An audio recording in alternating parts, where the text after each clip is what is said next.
Greetings to all the students. I welcome you all on the YouTube platform of NextIS, and you are watching Daily News Analysis, an initiative where we discuss important articles published in the newspapers and the PIB. So today, with the help of this video, the topic that we are going to cover will be the Pakistan problem, India-Germany strategic partnership, spatial intensive revision (SIR), India's renewable revolution, and at last, the dynastic politics. So now let's start with the first topic visible over screen. This is the Pakistan problem. In this article make me remind one of the very famous statement.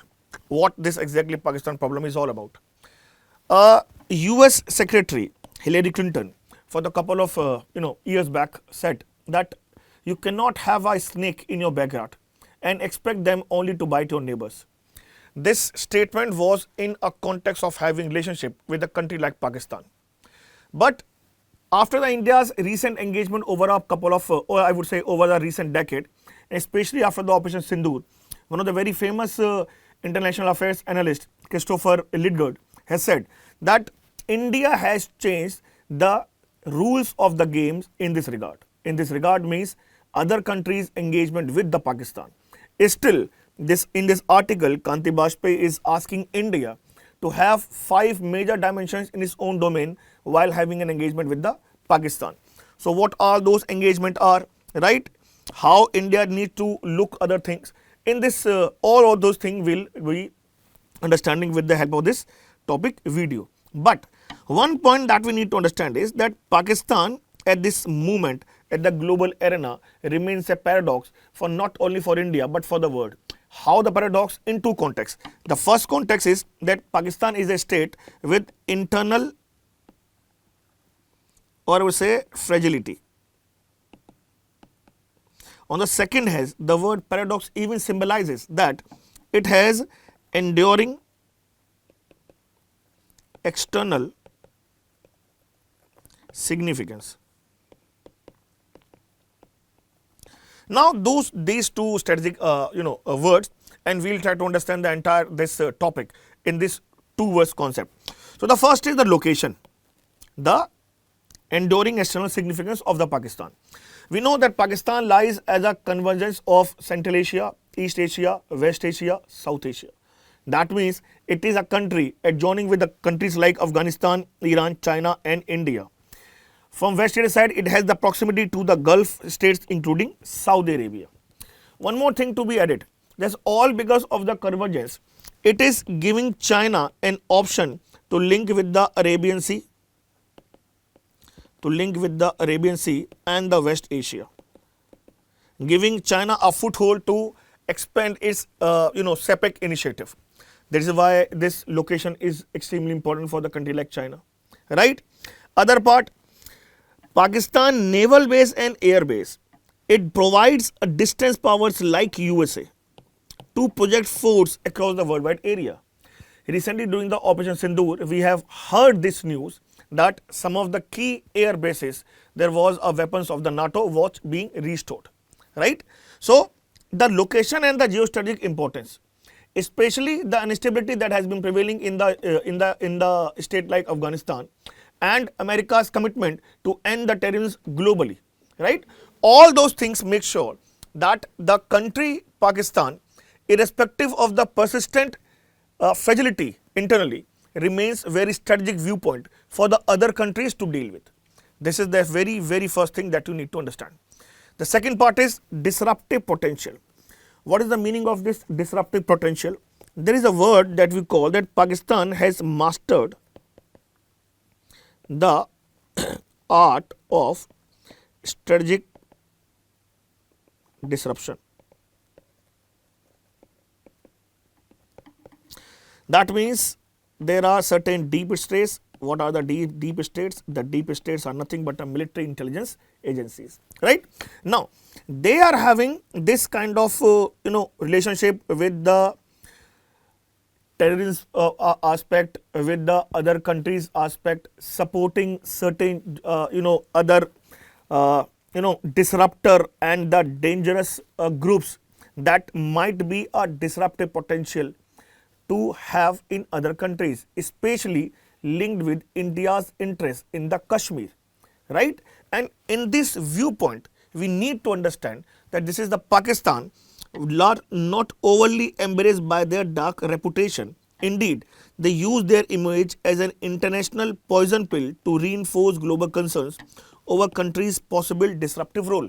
What does this mean? It means recently the Pakistan Prime Minister was in the UN and he claimed this thing that we are giving shelters to the terrorists, but we are giving them the shelters because we need to curb them. They actually portrayed Pakistan as a country who is helping the other countries, or stopping the terrorists to attack in other countries. So this is the disruptive role that they are trying to portray in the international arena, right? Third, military and the demographic power. Very important thing. Pakistan has around 260 million, no, not people, but Pakistan has around 650 million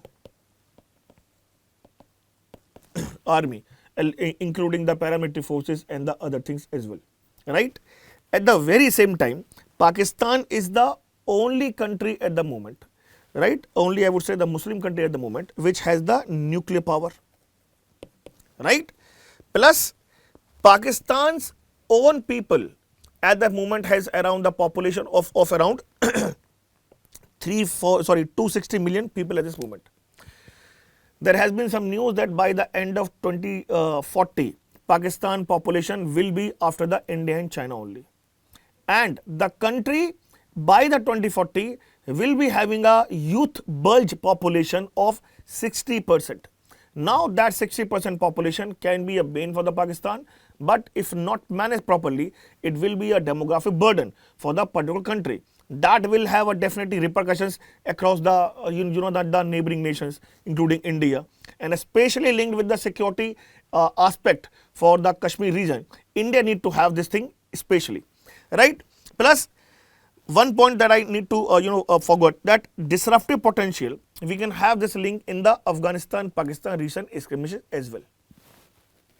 Now all those things had this particular part. Now Islamic power and the global Muslim influence. What does this mean? You need to understand that Pakistan is a second largest Muslim dominated country, or I would say Muslim majority country.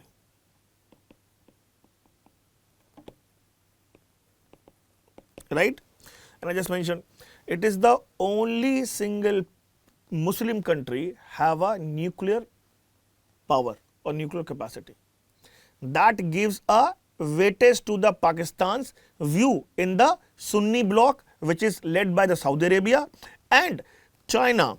Because of this Islamic power and the global Muslim influence has strategically tried to balance its relationship with the Turkey and the Egypt as well. So ultimately, the difference between Shia and Sunni has been bridged by the Pakistan having its influence of being a Muslim country with the second largest population and having a nuclear power as well, right?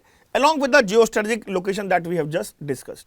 So Pakistan at this moment has tried all those things, especially with the help of the OIC being a member.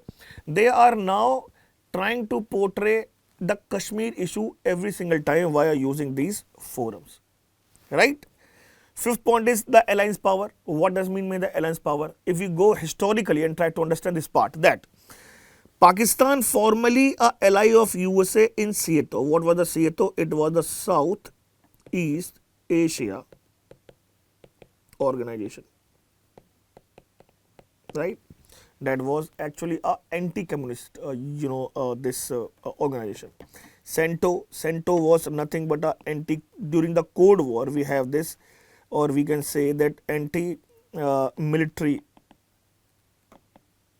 organization, right? So ultimately, it was even as said that the Middle Eastern organization. The purpose of this CENTO was to share that it was a military group during the Cold War used by the US for its own interests. Second, it was also a quasi ally of US against the Soviet Union during the Afghani Jihad in 1980s, right? And post 9/11, Pakistan itself acclaimed that I will be the torchbearer for the America, its fight against the terrorism, especially in the Afghanistan region when they were fighting against the terrorist organization. And China at the very same time had tried to maintain its deep military and strategic relationship with countries like Saudi Arabia and the China, where I mentioned that it is giving China a leverage to the Arabian Sea. So ultimately expanding, you must not forget that Pakistan has given China an excess of SEPEC over the POK part as well, right? So ultimately, it's using its alliance power to persuade itself as a strategic balancer at the world level, right? But one thing that we must say that as per the India's part, we need to understand that this is nothing but a multi-vector diplomacy. A multi-vector diplomacy where a state just oscillate rather than having a strategic view. So whatsoever it is, India needs to understand this thing that there are certain other multi-vector diplomacy based countries like for say in Central Asian countries are there, right? But they are not ultimately leading to anywhere. This is the reason, although the writer in this context is quoting India to have all those 5 dimensions in its own domain before having an interaction and engagement with the Pakistan. But at the same time, we need to understand that India has already changed significantly the rules of the game. Why? Because our Prime Minister has said that the psychological warfare because of being a nuclear power has been deteriorated by our Prime Minister's statement after the Operation Sindoor, when he said that we will not have any kind of nuclear threat, we will not accept any nuclear threat for say. So, although we must keep ourselves within this ally of the statements and the points conveyed in this article, but there must be certain way forward that had been given in this article. The article said that we cannot dismiss the Pakistan at this moment, right?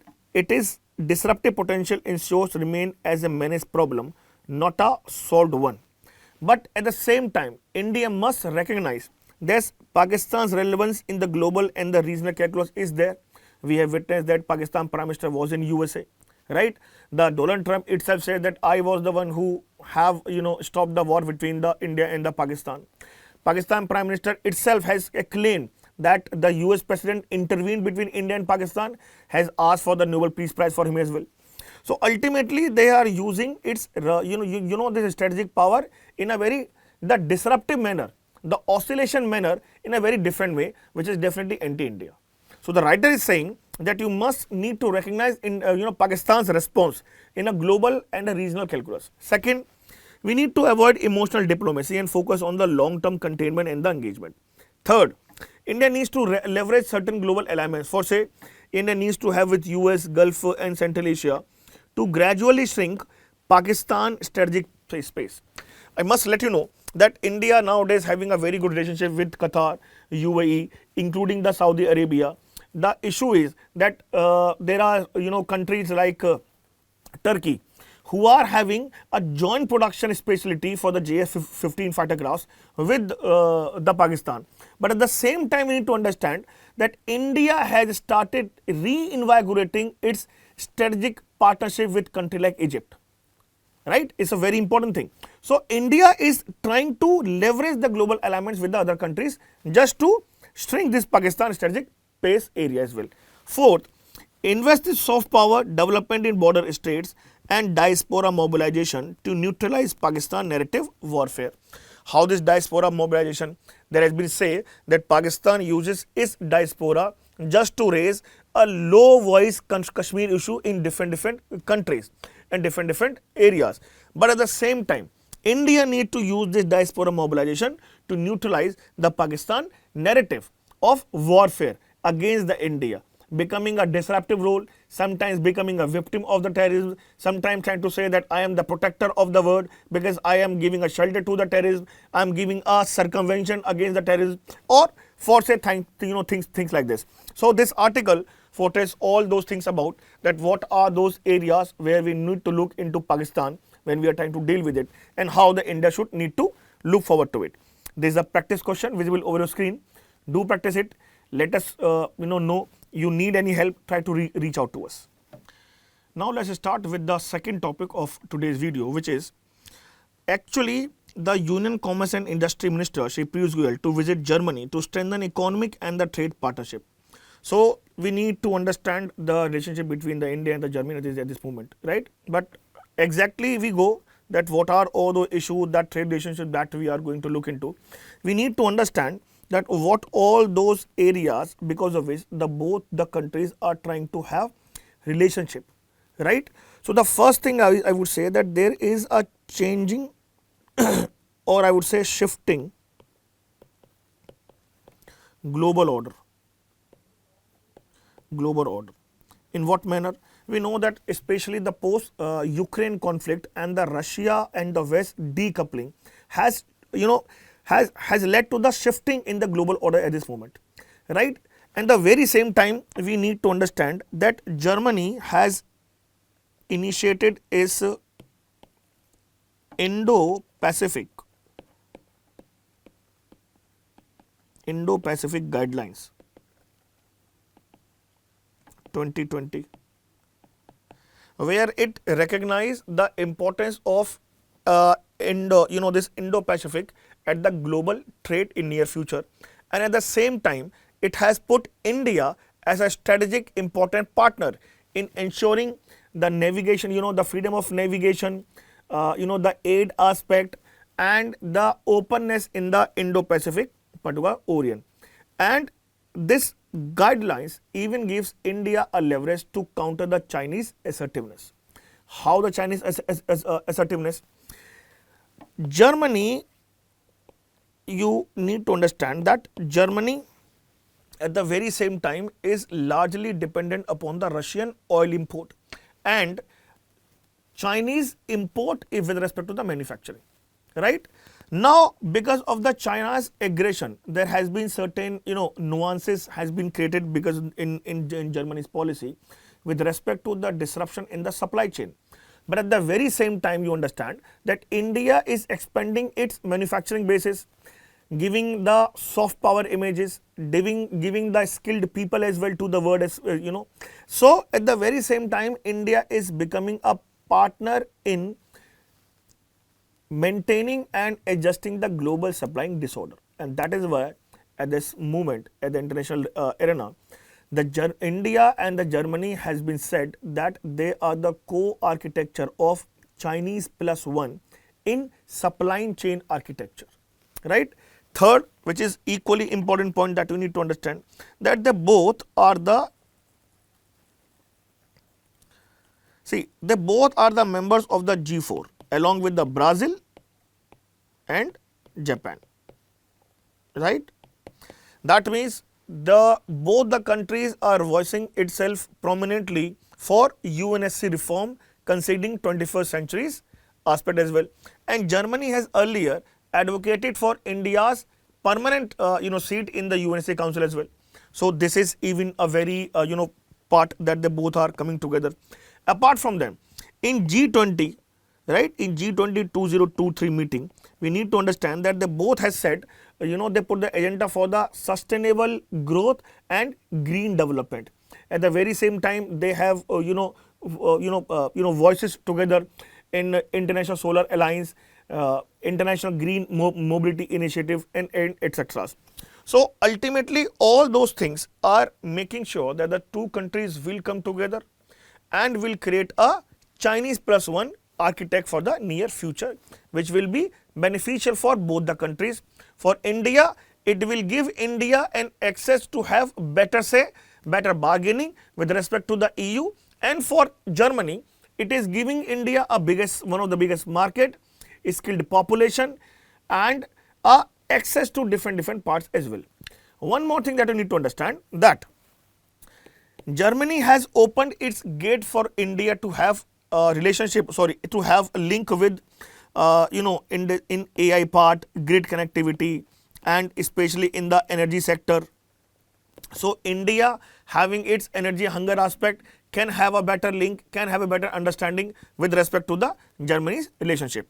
So this is this entire this geological, or I would say geostrategic viewpoint within which we need to understand that why the both countries are coming together and try to have better trade relationship with each other, right?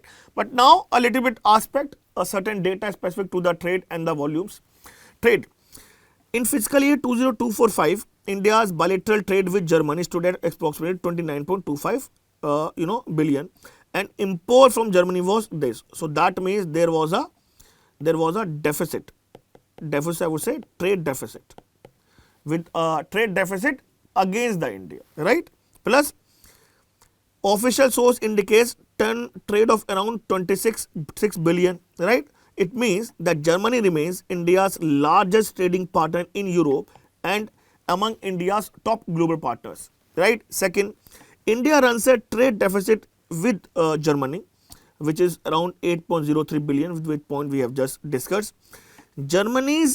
India's export to Germany include electrical equipment, machinery. Germany's export to India include machinery, nuclear reactors, boilers, and other high-end manufacturing goods as well. So the structure of the trade highlights Germany as a supplier of the high trade capital goods and India as a source of good, but with the potential to expand further, right? Investment flows.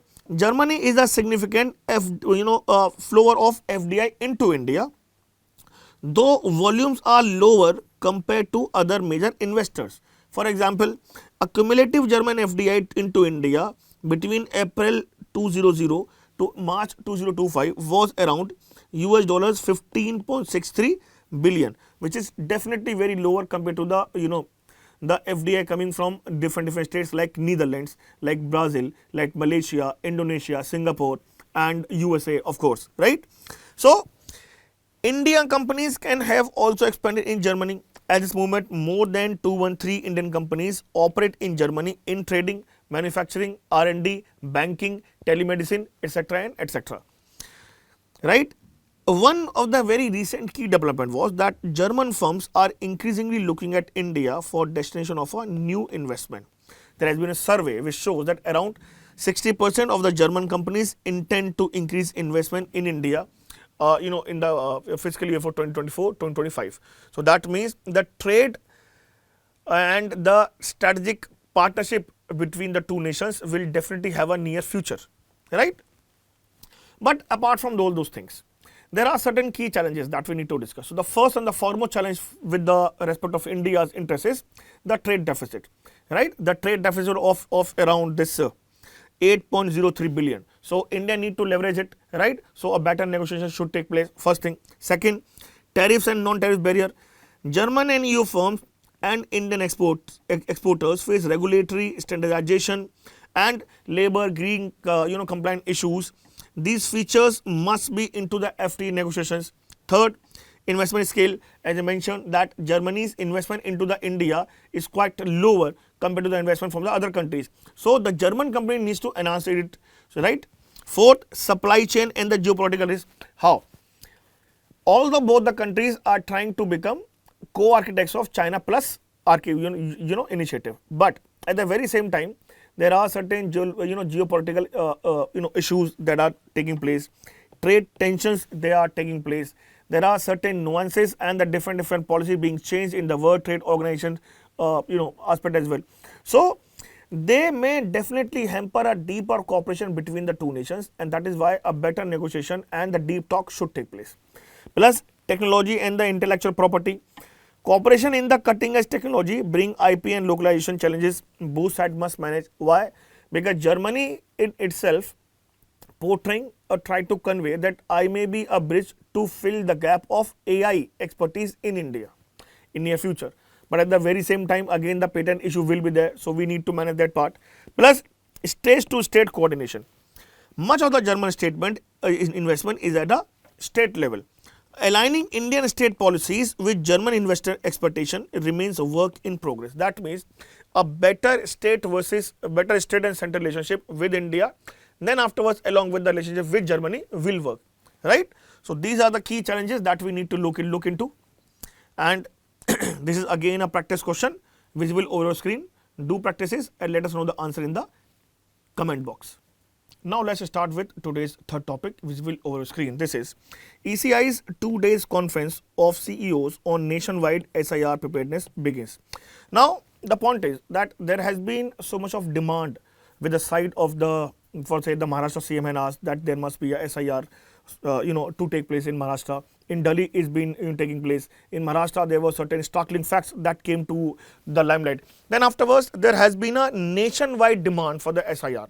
In this context, the ECI, the Election Commission of India, is going to have a 2 days conference. So, what exactly the SIR? Why do we need it? What is the relevance in the present context? All those things comes to our domain, right? The first is that you need to understand one very basic thing first, that under the Article 324, it is the role of the ECI has a direction, to give direction, to have superintendence and to control the entire election machinery, right? At the very same time, under section 213 of the RPA Act 1950, ECI has the discretionary power to carry out revision in such a manner as it thinks fit, right? That means ECI has the power to initiate this SIR, special intensive revision, as they think fit. Now the point is, what is SIR and why it is taking place at this moment only? Because there has been certain issues like this, that why SIR taking place or so much of hue and cry. First is, what is SIR? The SIR is a thorough going exercise by the Election Commission to revise electoral rolls in a focused, intensive manner, often via approaching door-to-door house enumeration, fresh verification of voter entries, removal of the duplicates and the ineligible entries, and inclusion of the eligible voters who may have been left out because of any reason, right? This entire process aims to uphold the constitutional promise of universal adult suffrage under the Article 3 to 6. Now the point is that why at that moment we are looking forward for the SIR, right? Why the ECI is doing the SIR. So the very first thing that comes to our mind is that the electoral rolls that were there was certain decades back. Although updation has been there, but earlier it was a decades back, right? But now, with the pace of rapid urbanization, right, with the pace of rapid urbanization, the migration is taking place, the migration and the shifting residence as well, the shifting residences, right? The electoral rolls that were prepared years ago was not mentioning the ground reality.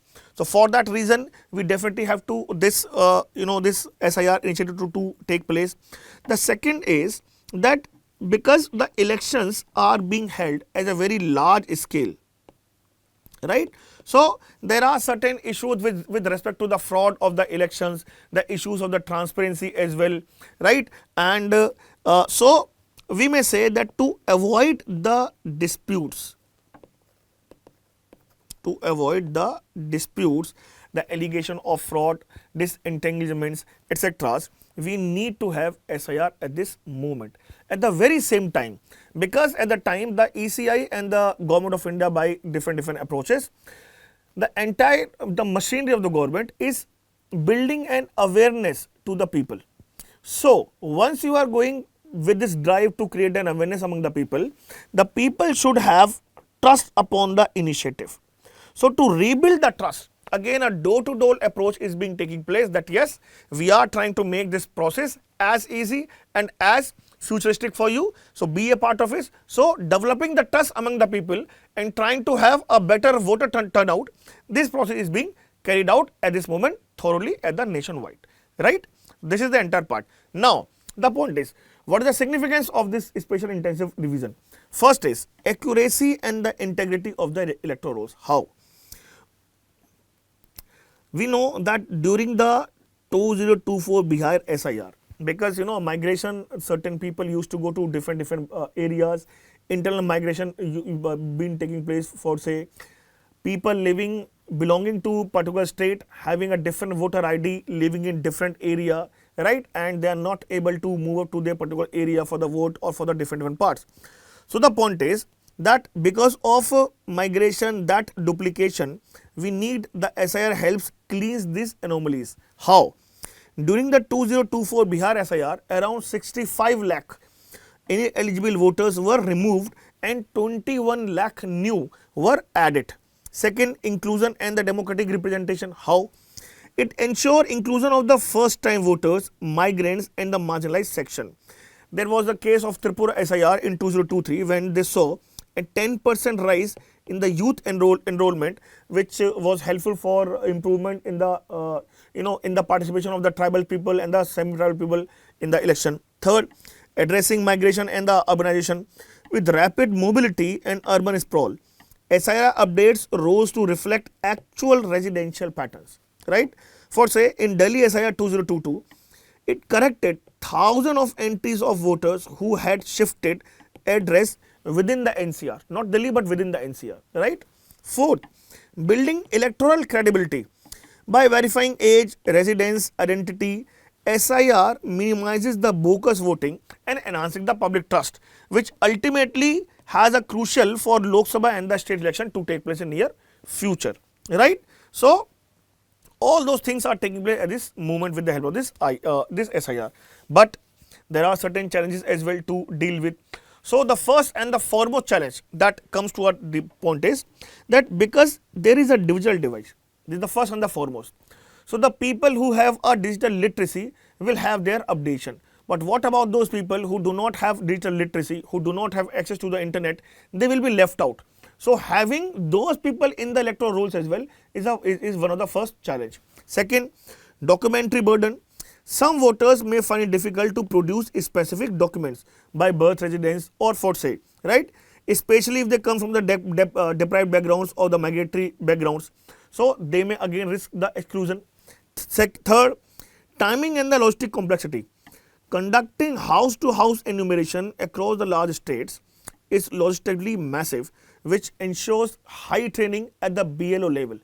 And once you are doing at the BLO level, the good part is that the parties are even being involved with the BLOs. So, it enhances the transparency not within the the system, but between the people and the BLOs as well. So, ultimately this is good if we can work like this.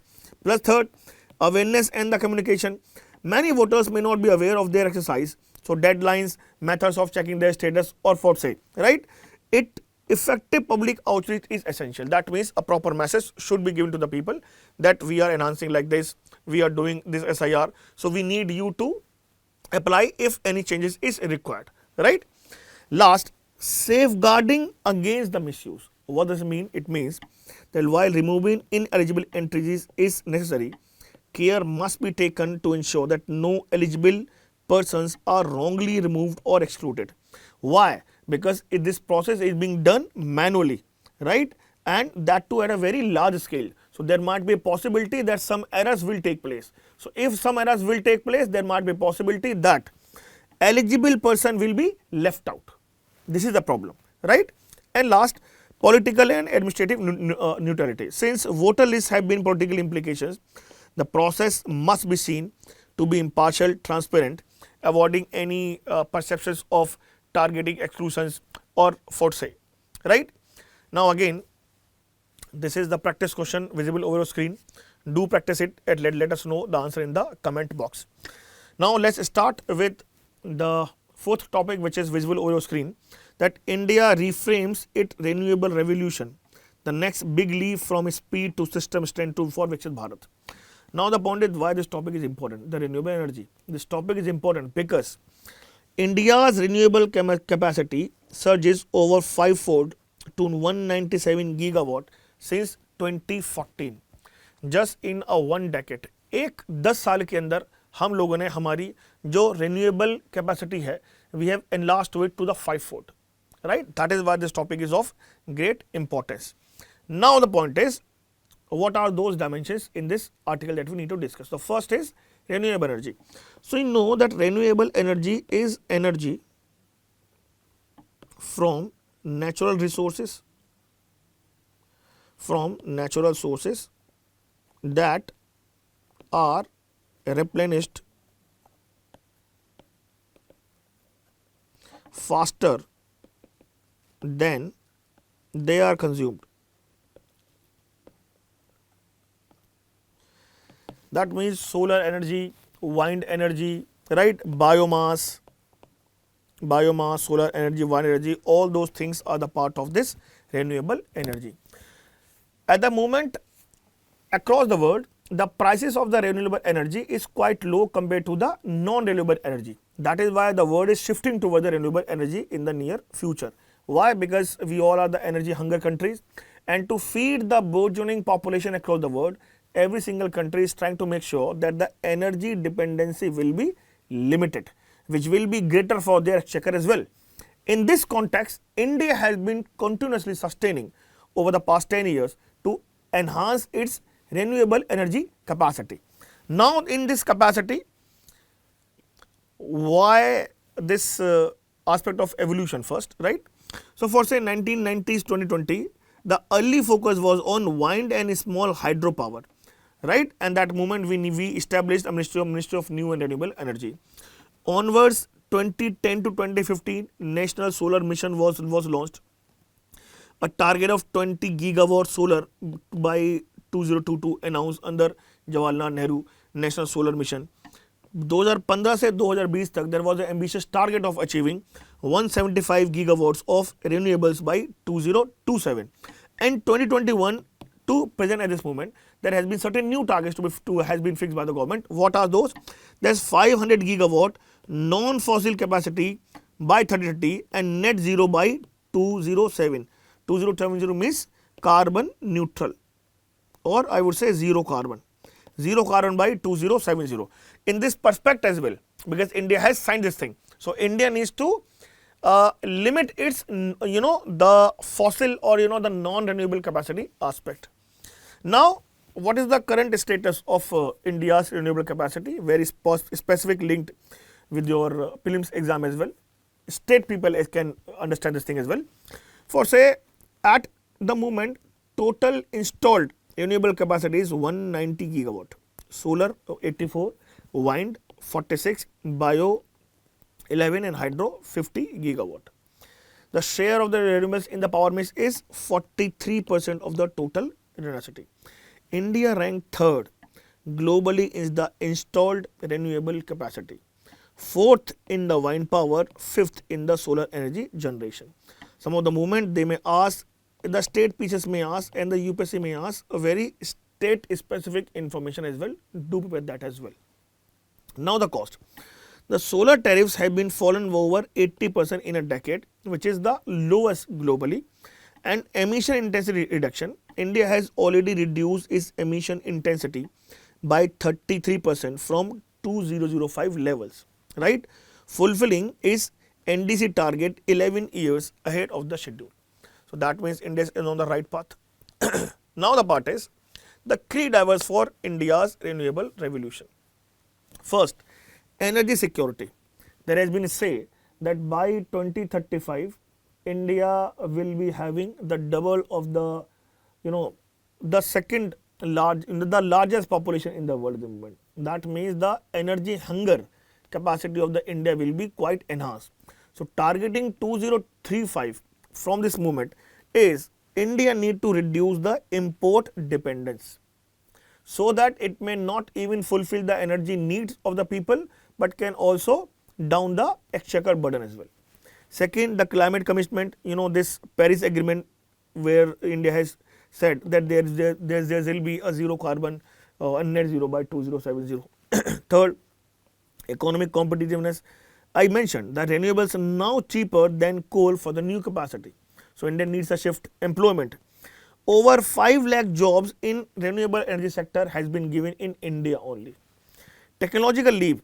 There has been a growth in battery storage, AI based grid management, EV synergies, right? So if we can have better installment of the solar energy panels. 6, private sector participation. There are different private sectors that are now into this renewable energy produce as well, right? And especially we know that after the government of India's recent schemes, right, for the National Solar Mission, Geothermal Mission or other schemes as well, Government of India is giving incentive to people to have solar energy at their home itself.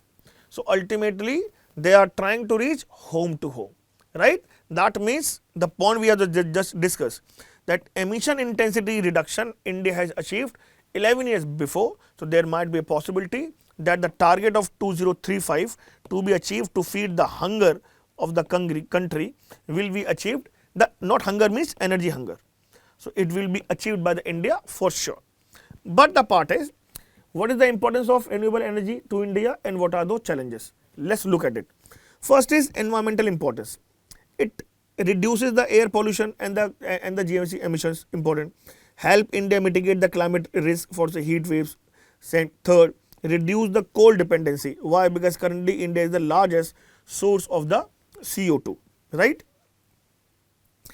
Second, economic importance. It attracts around 80 billion FDI and private investments since 2014. That means it may even drive the rural incomes through solar power, microgrids and bioenergy if effectively maintained within the rural areas. The lowers electricity costs for industries in the long term once it will be shifted. Third, strategic importance. It enhances the India's energy independence, first thing. Second, it strengthens India's global leadership in climate diplomacy for say ISA, Life Mission, COP summits, a green hydrogen mission, etc. Right? Third, it reduces vulnerability to global oil price volatility. You know that there has been an issue going on that the USA has been pressing India not to have oil from the USA, sorry, from the Russia. And still, just in today's newspapers, there was a news that the US president has talked to the Prime Minister Modi, and there have been said that Donald Trump has said that India has said that I will not going to have oil import from Russia, which India further denied afterwards. So this oil price volatility and the oil cartel which is there, which is definitely rising the price of the oil, and they by themselves decide the price of the oil, India will have a better safeguard against this mechanism. Last, the social importance. For say the decentralized renewable solutions, for say rooftop solar, the mini grids, it provides the last mile energy access to the rural India, and it improves the rural livelihood through rural electrification and the water access in near future.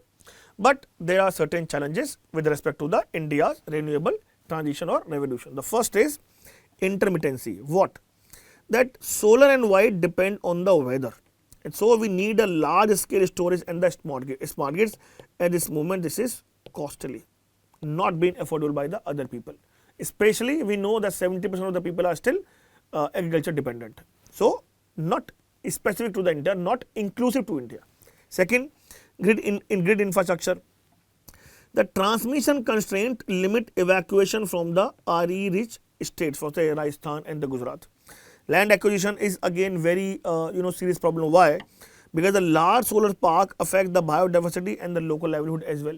So the displacement issue will be there, the forest land issue will be there, the land allotment issue will be there, land prices issue will be there. And earlier we have witnessed that what happened with the Tatas in the West Bengal in the Gujarat. So that again might be a very greater challenge. Plus financial health of the discoms, the power distribution companies losses hinder renewable procurement. So that means the government need to work on its discom policy to make sure that the sustainable renewable energy mix will be there. Import dependence that we have discussed. Now the energy storage cost. The battery storage is still expensive and the indigenization is needed. That means India, in the very this same video we discussed about the India and the German relationship, where I discussed that Germany is giving India's to the R&D in the battery storage, AI, green power, renewables, etc. India can leverage the battery storage aspect from that particular part and can become the part of R&D in Germany. So with the help of the Germany, India can definitely sort out this challenge in near future. Now again, this is the practice question visible over screen. Do practices, let us know the answer in the comment section. Now let's start with today's last topic, which is visible over screen, which is one nation, a few Parivars. So this topic is all about dynastic politics, right? One quote that comes to our mind regarding the dynastic politics, which says that it is geo-paradising the concept of democratic socialism, which is given by the constitution, and further aggravated corruption and other things against the Indian democracy within the system. That is why we used to say, that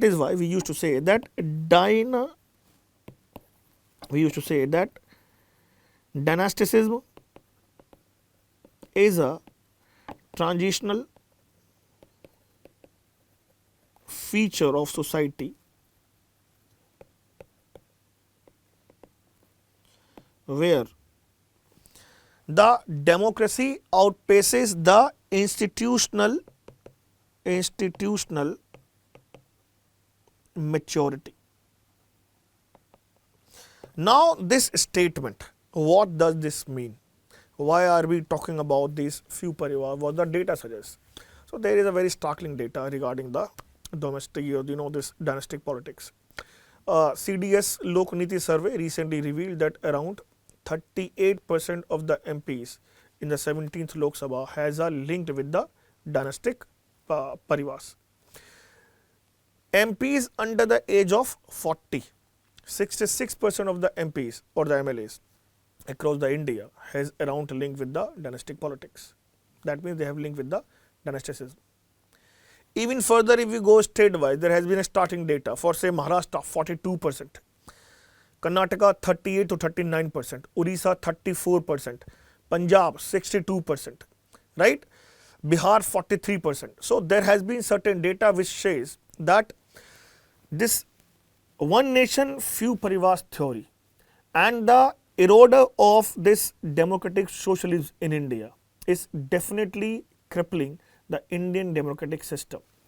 Now the point is, why do we need to talk about this thing? A little bit of earlier historical aspect. We know that India is a multi-party democracy, right? That means any person can definitely, make his party and can part in the election.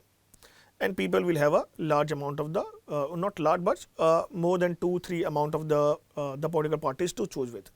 But as the sociologist Rajni Kothari has said that before, or I would say as per the movement of the democratic consolidation when it started in India, the democratic consolidation started in India.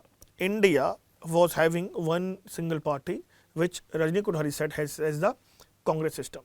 But onwards 1967, we have witnessed that the other major regional parties started working as a gatekeepers, make certain parties, and they gave the voters to chance to choose the candidate they selected.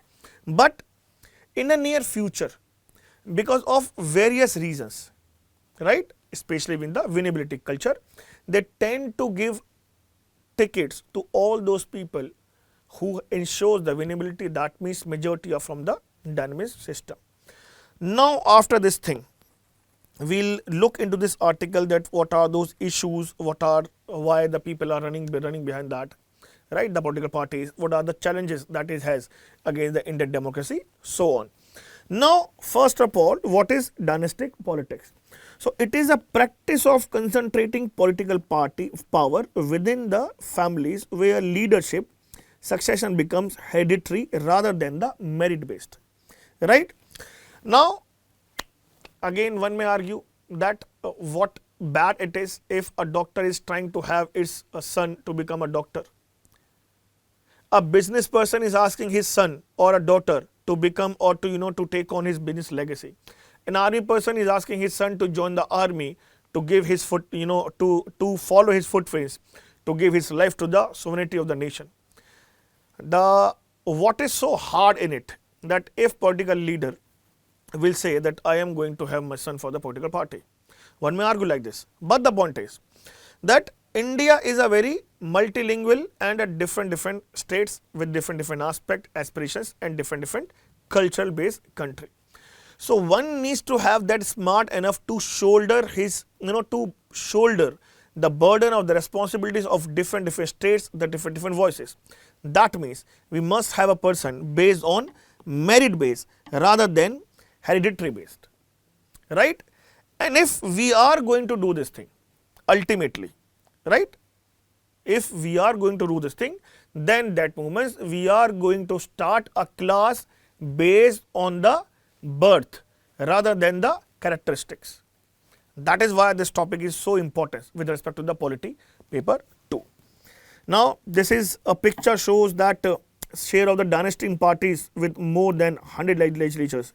BJP has 18.6%, Congress 33%, Trinamool 12%, Samajwadi Party 34%, and so on, visible over your screen. Now, the part is why political parties prefer dynasty in India. So, again the point that you just need to maintain that the dynastic politics gave a way forward for the people or the class by birth, not by merit. That means in the pursuit of democratic transition in India, they started giving votes based on the dynasties of the the person with the link of politics rather than the person with the meritocracy. Now the point is why. The why gives answer is winnability. The winnability. This factor is so simple that whomsoever will have the chance to win will get a ticket, and especially we know the part that a huge amount of money is being invested.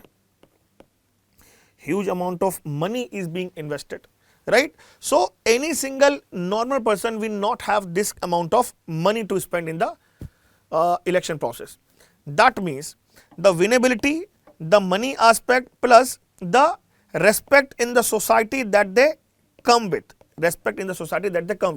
the all things encompassed into a single basket which moves, the winnability will be attached with the person with the dynastics. And to talk regarding the voters will definitely choose the person who will fulfill his requirements. Rather, he is coming from the meritocracy part or he is coming from the dynastic part, hardly matter to him. That is why more aspect linked to it. In pursuit of giving tickets to the people or to the candidates, just to give a few numbers to the people after 1967, the people, the political parties kept on giving tickets to the the people with the dynasty, all because there was a lack of internal democratic system in within the parties. There is no rule which defines that on what parameter the person should be given ticket based on, and there is no societal structure as well. So this give a pure idea that you just need to maintain the winnability character with it. This is why the political parties prefer dynasty in India. First reason. Second, the brand value and the voter recall. This again the brand inheritance, that means the respect that they used to come with. So the name, the recognition, it comes as a political capital for particular person compared to the one who just have a vision but cannot voice his because of the lack of the money. Third, organizational weakness and the lack of inner party democracy. Although in India we have witnessed that we have a revolution in the Delhi took place 10 years back. Now there are voices that a revolution is going to take place in Bihar, but we may not know. But one thing is sure that all if in Bihar we are going to have a revolution, and the revolution that we had in Delhi, this all took place all because of the organizational structured approaches. They have their organization, the good people linked with them, and at the very same time they have the inner party rules as well that ultimately led them to build or the trust of the people, and they won the part. But the organizational weakness and the lack of inner party democracy definitely gives a chance to those people who are coming with the money muscle, who are coming with the winnability aspect. So the party with tickets will give a ticket to the person who will get the result for sure. Fourth, I would say this control over resources and the patronage networks. For say dynastic families usually control the party funds, the media visibility and the cadre loyalty, and their candidates can self-finance campaign which reduce the financial burden on the party. Again, this is a very famous chance that the party used to give the tickets to them. Political continuity and the institutional memory. Parties perceive dynastic succession in a way to ensure continuity of the political capital after the matriarch's exit. The families provide long-term organizational stability and carry forward network built over the decades, which ultimately help them to win the ticket, right? One more aspect is that there must be one thing you need to understand, that there must be a stillness in competition. It definitely discourages the young blood to come to the politics, right? Why? Because all those things are already predetermined, destined, I would say. Voter behavior and the cultural legitimacy. The point I mentioned, that the voters see leadership as a family vocation rather than a public service and career. And if the father was a leader, the son deserved to be a leader. This is the sentiment that is persists, especially in the rural India of India.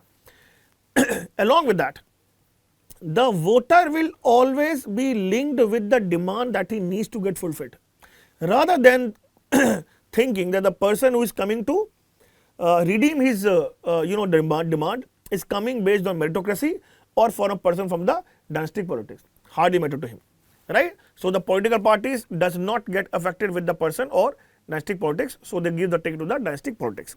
Last, campaign costs and money muscle media nexus. There has been a say that in India, as per ADR and the CMS estimate, that often a Lok Sabha election 10 to 15 crore per Lok Sabha seat will be spent. This is a statement and the expenditure given by the Association of Democratic Reforms. So, Dynast has easier access to funding, local contractors, influence networks, while the newcomers struggle a lot, right? So, the political parties therefore view Dynast as a low risk, high return candidate in a costly environment in India. Now, last, control and the loyalty within the party. The Dynasts are often more loyal to the family leadership, ensuring the discipline and the central control. So, this loyalty toward the central leadership will ensure that the ticket will be given to the particular person, right? So, promoting family members prevent internal rebellion and maintains hierarchical obedience as well. So, the party will feel that my inner party circle will remain efficient and the decision will be taken smoothly. That is another reason that they need, they give tickets to the party, the dance party as well. But there are certain challenges of the dynastic politics in India. What are those challenges? The first is erosion of democratic equality. Dynastic politics contradicts the democratic principle of equal political opportunity. Power becomes hereditary. That means the class with birth, not merit based. It replaces open competition with closed political hierarchies, making political this leadership to become privileged to a very few families.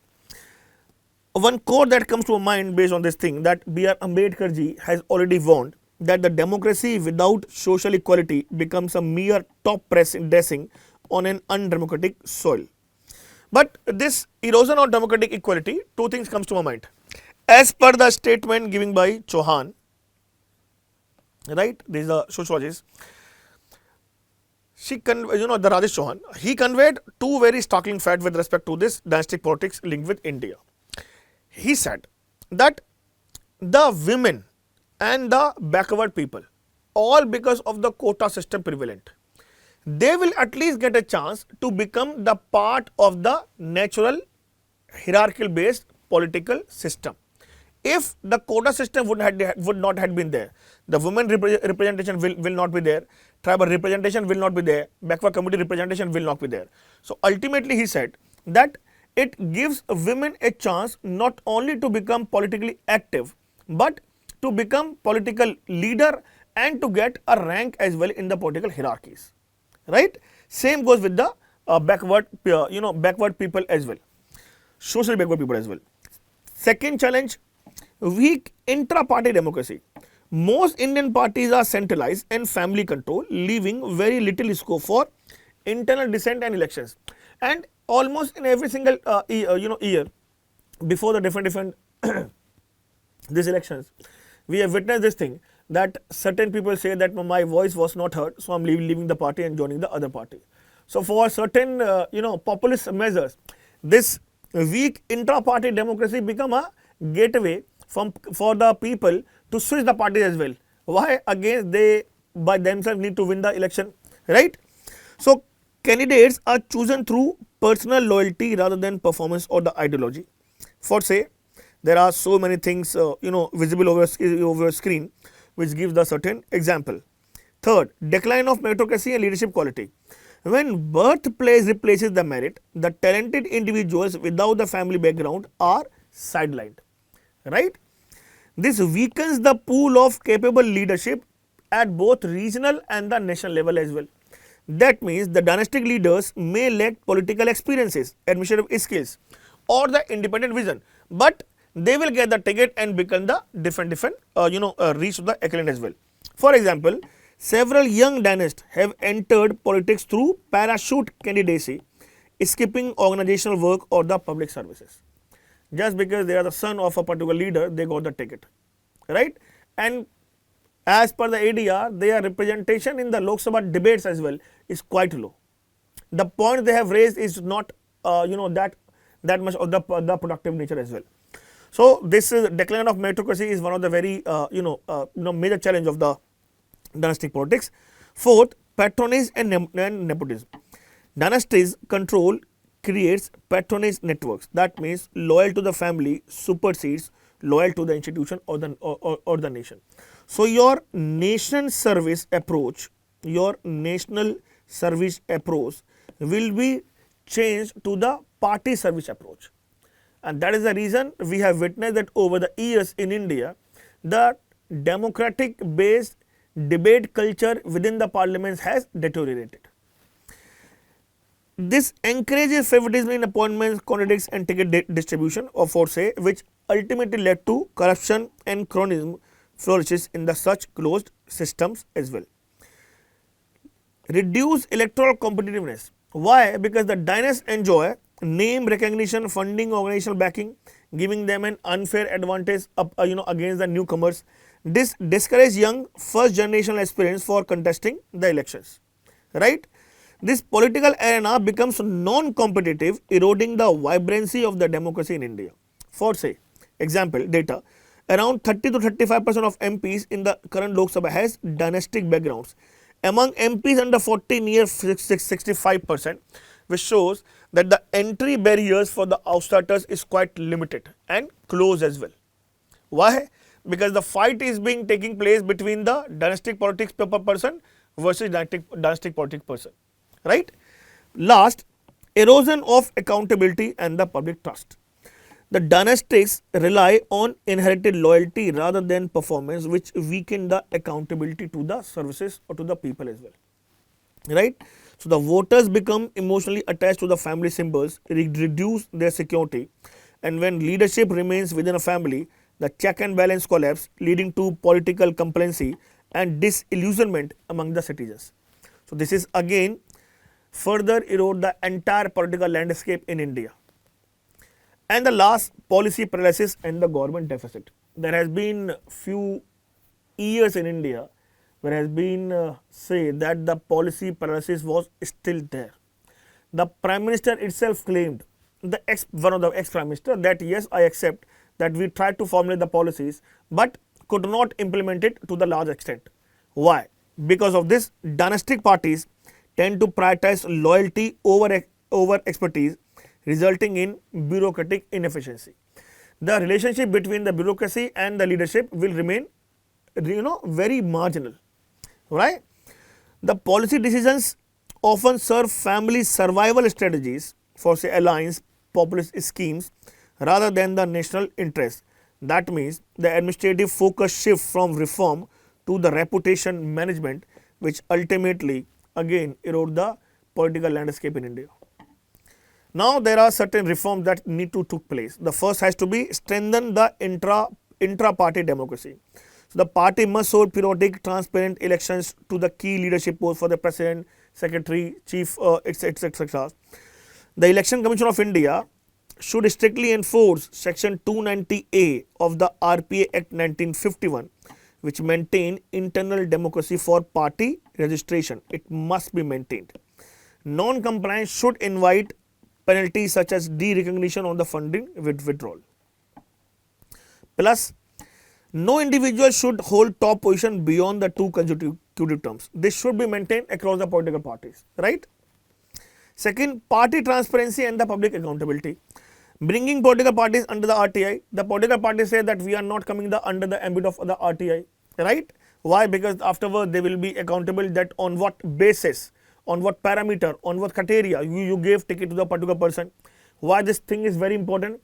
Because over the time in different states, certain prominent people has been asking this question to the media people and to the people that ask the particular political party on what basis they gave the ticket to the particular individual or to the other individuals, right? So, CIC in 2013 ruled that national parties are public authorities under the RTI, but all major parties refuse the compliance. So, this should be compliance as well. Plus, parties should publish the criteria for the ticket distribution and the list of all the applicants, right? For say there were 10 applicants who asked for the political party tickets, but the 4 of them giving the ticket. So, on what criteria the ticket distribution should take place? This should be on a portal which definitely bring the transparency and the trust between the people and the political parties in near future. Regulate political finance. As I mentioned that in India 10 to 15 crores per Lok Sabha is to be spent, but a partial state funding can reduce the financial advantage of the wealthy and the family-backed candidates. In India, earlier there has been certain committees who have said that during this parliament there must be a state funding. In certain countries, this thing has been practiced that the CAG is distributing money to the political parties, which will scrutinize the spending, the exchequer of the money, the spending of the money once the election is over.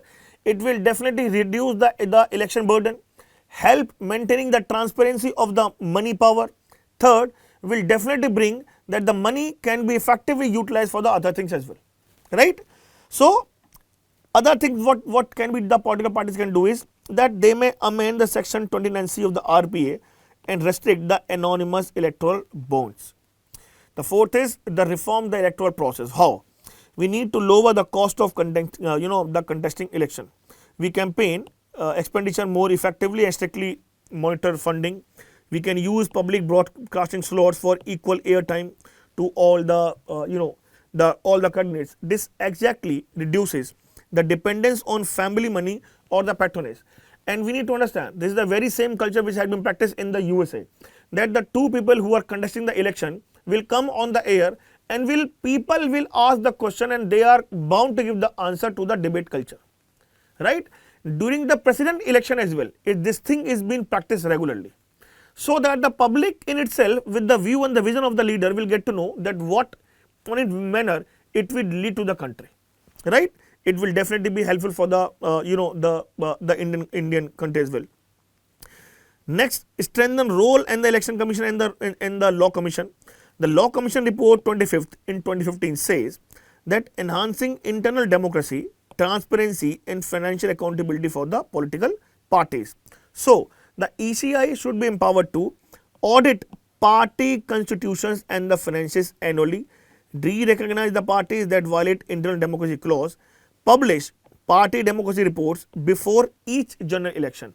That we have this time the SIR report was published on the very same day of 30 September, when just the election was used to start in one of the state, right? Plus, gender sensitive reform.